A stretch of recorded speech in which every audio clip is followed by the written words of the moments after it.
out of 10 for the We5 X on that one, okay, honey?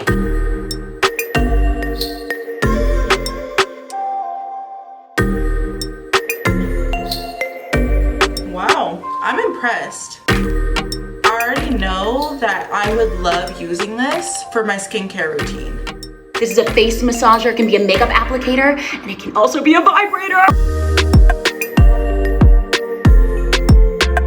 And so I think that's a really powerful statement that We5 is trying to convey with the Touch X. You know, it's changing the narrative. Something down there and on your face, trust me, you wash your makeup brushes and you can wash this too because it's waterproof and it's a lot cleaner than that skater boy you have a crush on. Do you see the definition and the glow in my face right now? Look, I'm off. Wish him luck on his audition to be my next new boyfriend. Are you kidding me? That's insane.